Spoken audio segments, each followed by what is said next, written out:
Hi, I'm Ryan Blair. I'm author of the New York Times best-selling book, Nothing to Lose, Everything to Gain. I don't know what to do with my hands. I'm here to talk about my book. Thanks for listening. Nothing to Lose, Everything to Gain is about my story of how I applied a mindset of having nothing to lose toward building businesses. And it really kicks off in December of 2009 when we had just, we were right about to shut the doors of my company, Visalis.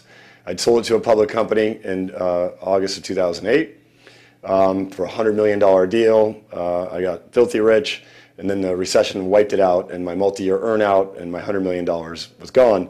And I had to put all the cash that I had to my name back into it, as well as my co-founders. So we put our last $1 million in the company each. We were down to $600,000 a month in sales, less than $600,000 in cash, and so we had less than a month to live, and $7 million in debt. So not a good balance sheet. And the public company that acquired us wrote it off. So we rallied behind it and applied a nothing to lose mindset. And I document kind of back and forth about how I built businesses, and I've built a number of them in the book. So I go into a lot of detail on it. That company now does over $1 million a day in sales. It is extremely profitable, and it'll soon be a big national story once the acquisition of the public company concludes in a few months here. So that's it. Why did I write Nothing to Lose, Everything to Gain? That's a great question. I wrote it because I'm an advocate for the entrepreneur, and because I learned about entrepreneurship as a high school dropout. I ended up going back to high school and then getting some college. But I really, entrepreneurship was my way out of poverty. And I was so dumbfounded that no one teaches the subject.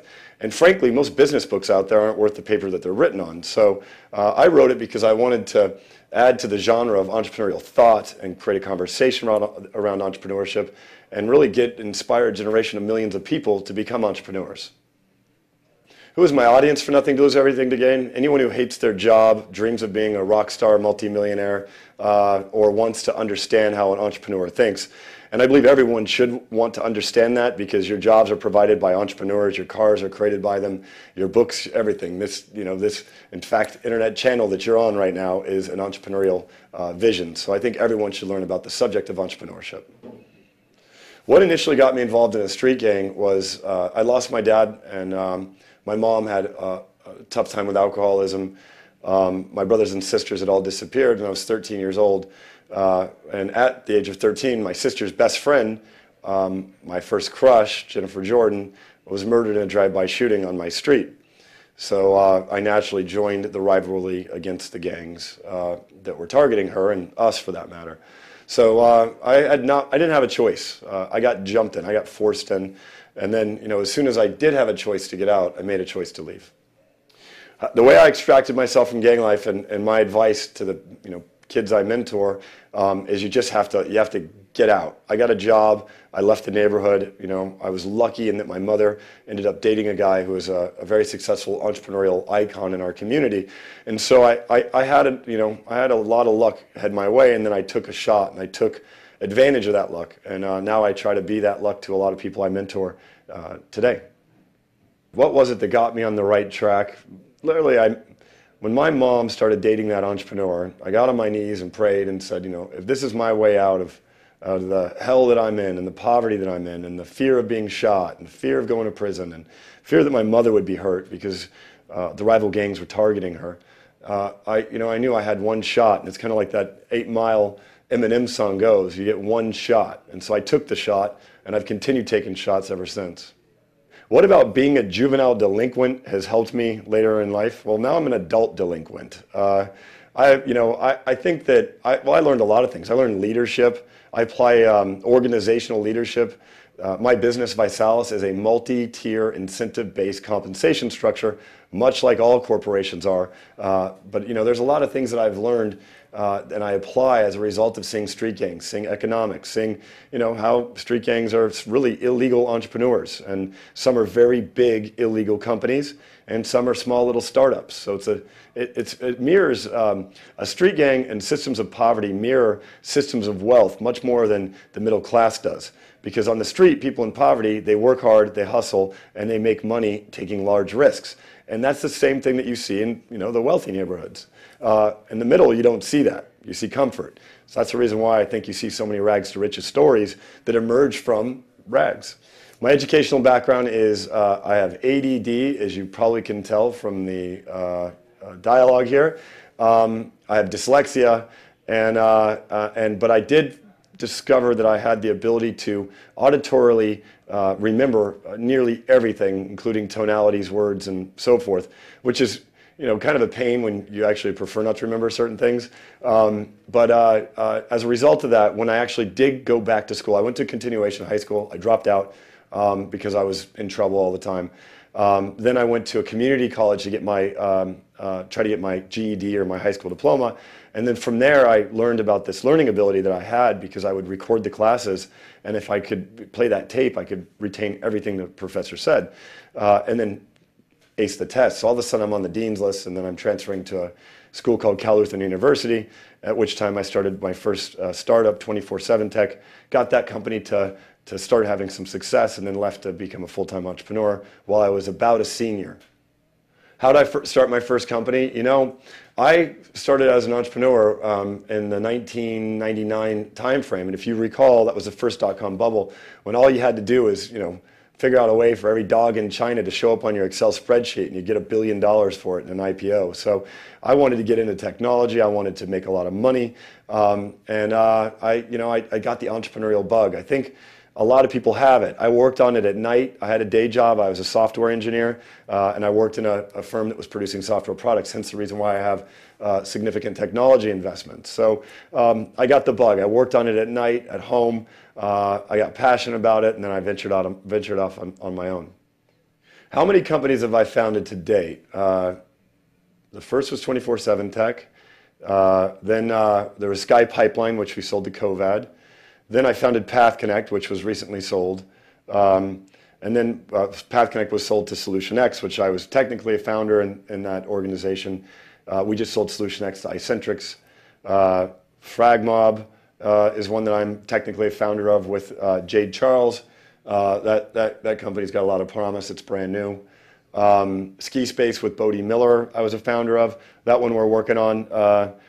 Wow, I was by Salas. Am I missing any? I don't know. There's probably another 10 more that are out there that I have significant investments in. Some of them I can't tell you yet. Some are going to make some big splashes in the short term, and all we work on. So I don't know, 10. What draws me to a startup idea? I've been very critical of VCs because I was, in the room with institutional investors, and they stole my milk. It's an expression I use in the book when someone takes something from you that they shouldn't. And so I get drawn to the entrepreneur. I want to be the advocate. I want to be the Sean Parker for an entrepreneur, and using the popular movie Social Network as the context here. I just want to work with great entrepreneurs that have great ideas. They're going to work 18 hours a day. They're going to do their best, that are smart, and then I'll help build an organization around them, give them money. In fact, I haven't announced this yet, but I've set up a $20 million venture fund to work with entrepreneurs. So if you're out there, send me your business plan. Speaking of business plans, I have said that they're a waste of time. What's the alternative? A business is a multivariable economic engine. In Visalis, for example, I might have to deal with 400 variables of economics that matter. And so understanding those variables, a business model is really the best business plan. And I'll give you my approach to it. So for example, I have a business model that is extremely intricate, and there's all kinds of dependencies. And if I tweak one variable 0.5%, it spits out $50 million more into my pocket. So when you know that if I tweak this variable 0.5%, then you go, okay, what's the plan to tweak the variable? Right? So those are the types of plans that I like to see. Plans where I can understand the drivers. I hate these plans that are, they're written with a bunch of, I don't know, just crap and buzz terms and stuff like that. So when I get those plans, I don't read them. But I love to see a plan that's to the point, that's direct, that shows the entrepreneur's knowledge of the variables that are driving their industry, their business, the macro environment, perhaps even the economic environment. And when I meet those entrepreneurs, I tend to invest in them. What is one message I hope others take away from my story? You got nothing to lose. Right now our economy's fallen apart globally and nationally. You have huge issues right now. The jobs plan is not going to fix our problem, $250,000 per job. No one is actually making sense politically right now. I mean, not business sense. And there's a lot of manipulation out there. So I hope we can create a conversation about the subject of entrepreneurship and fix some of these problems, because I'm worried that that we're going to have a very poor balance sheet as a system because of this manipulation and everything else. So I've thrown my hat into the ring. I'm creating hundreds of jobs right now as we speak, and I'm doing it without stimulus. So I'm trying to get a lot of other entrepreneurs to do the same thing, take themselves off the jobs needed list and help others do the same, create good companies that solve big problems, and make the world a better place. What would I speak about at a corporate event or conference?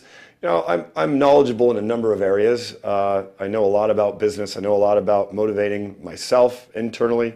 I know about inspiring employees. I know a lot about culture. So I can speak on a variety of topics. I'm not the type of person, though, that wastes my time because I have such a significant business right now. I'd only really work with an organization or a conference where I really got excited about it, and I thought that I could contribute to their value system, and then perhaps make the world a better place. So that's pretty much my technique for speaking gigs. Is I got to get behind the company and care about what they're doing, and then I'm going to write something just for them, not give you some canned speech. Who are my role models in life? I have a number of them. My 2.5-year-old son, Reagan, I know it's weird to call him a role model, but he teaches me how to laugh. He and I just go yelling and kicking and screaming and roll around on the floor and just. So my son is kind of my role model to an extent. Coach John Wooden mentored me. Coach Dale Brown from LSU fame has mentored me. Bob Gergen, my partner at Blythe, and the chair of the Wharton School of Entrepreneurship, or the Gergen School of Entrepreneurship at Wharton, rather.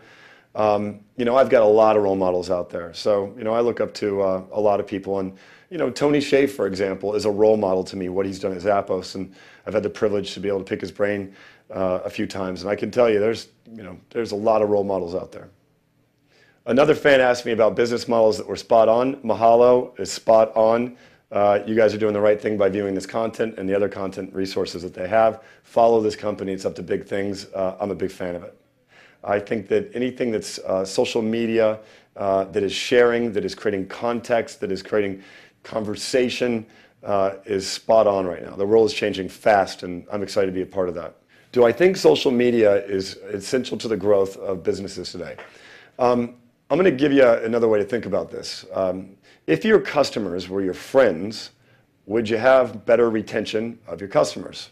The answer is probably yes. Businesses need to start treating their customers as their friends, doing business the way they would with their friends. And social media is friending and communicating and connecting and having a relationship. That's what it is. So I think if you're not making heavy investments in social media, you will not be in business a few years from now. And I have a number of companies that I'm starting and launching that are very disruptive to some of you not writing big checks right now to get in the game. As a successful entrepreneur, do I feel giving away the secrets in my book are the best way to share the wealth? Yeah, I think that's probably the best way I can share it. I want to see the world be a better place. I want to see companies do better. I want to see companies, stop lying and stop misleading, and the only way to do that is to put it on paper. And I'll hand you my culture. I'll hand you my knowledge. I'll show you my flaws, and I'll tell you what I'm working on, because I want a number of people to do the same thing I'm doing, and that is create good companies that solve big problems. So, I'm hoping you'll join me in this action. Can anyone become a successful entrepreneur? Now, this is the bad news. The answer is no. A successful entrepreneur does not have employee programming belief systems, or they have minimal of them. What I mean by that is, you might have been programmed generationally that you're supposed to wake up every day at 7, show up to the office at 8, work maybe half the day, complain at the coffee pot for the other half, mess around on Facebook for the other half, and then go home and then bitch about your job all day long, and then sit around the family dinner table and do some more of that. And then, that might be you. And if that's the case, you'll never be an entrepreneur. Unless you reprogram yourself. And you can do that. It takes a lot of work. It takes a lot of looking in the mirror. It takes some humility. And when you do that, and you reprogram your belief systems, as I did, you then can be a successful entrepreneur. So the answer is anyone can be a successful entrepreneur who is mentally capable of reprogramming themselves and growing themselves. What will I be tackling next? I was at an event at The Economist, and I was there with Tony Hsieh, and we were having this dialogue about, solving some pretty big problems. And he inspired me so much with what he's doing with his Las Vegas project that I'm going to build a city of my own. So I'm making some significant investments in some historic buildings in and around the Hollywood area. And I want to rebrand some of the old Hollywood and do some interesting projects in and around my Visalis economy and ecosystem. So I'm breaking on some big projects, and I'm tackling some big problems with some big solutions. If you're interested in becoming an entrepreneur, the first step is to buy a book, read everything you can, and start studying entrepreneurs. Learn about them, model them, see what they do. Follow them on Facebook and on Twitter. I mean, if you want to be an entrepreneur, you have to have an entrepreneurial model in your life that you can study and that you can take the best practices from and then learn from and apply your own style to entrepreneurship. So the first thing is be a student, obsess about it, and learn everything you can about the art of entrepreneurship. I'd say quit whatever job you have and take an apprenticeship at an entrepreneurial run organization and just immerse yourself in the entrepreneurial belief system, mindset, and culture. This one came from a fan that asked me to answer a special question for her, and yes, I do wear briefs. One of the fans out there asked me, how do they get an NTL shirt? I'll be coming out with that soon, but I want to tell you the story of it. This is actually an inspiration from the Straight Outta Compton album of NWA. The NWA was in red, you had the flag, and nothing to lose. And in fact, it says mental advisory, explicit content. Bryden Landau, an amazing fashion designer, entrepreneur extraordinaire, designed this for me. And we'll be selling them on the website pretty soon. All proceeds for my book, for my shirts, all of that go to charity, all profits, I should say. And the reason why is I didn't write this book or create this movement so I can make more money. I'm blessed to have that figured out, and I've done very well on that subject. I did this because I want to get people out there changing the economy. Thanks for watching me, at Ryan Blair. Connect with me on Twitter, Facebook. Go to nothingtolose.com and you can find my book and pretty much everything else you want to know about me, including some pretty humiliating pictures that were recently posted.